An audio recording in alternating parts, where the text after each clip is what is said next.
Şey gibi dedi, ne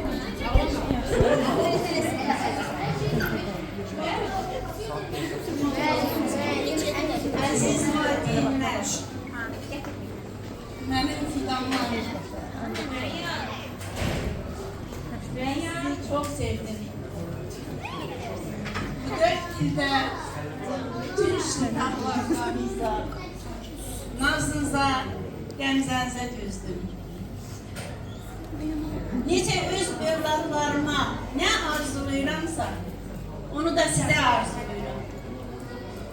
Gün o gün olsun ki, analarınız sizin hoş gününüzde, şad gününüzde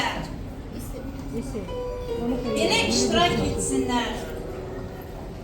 Ne yaxşı ki siz varsınız. Ne yaxşı ki benim 9. belə bırakmışım var. Ben çok sevinirəm ki, belə xoşluqla, hörmətlə, mehribanlıqla ayrılırıq. Hər birinizə uğurlar arzulayıram uşaqlar. Səsiniz uca zirvələrdən gəlsin.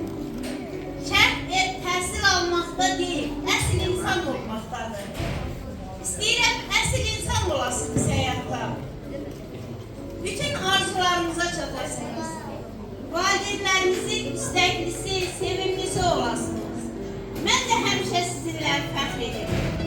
Çox təşəkkür edirəm valideynlər. Əziyyət çəkmisiniz, sizin də böyük əziyyətiniz var.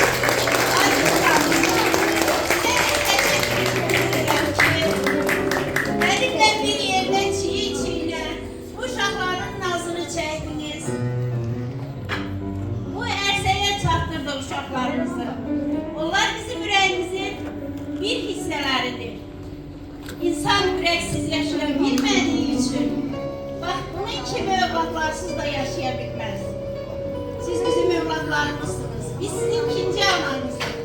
Gününüzün yarısını analarla geçirdiğiniz halde günün yarısını bizimle geçirdiksiniz.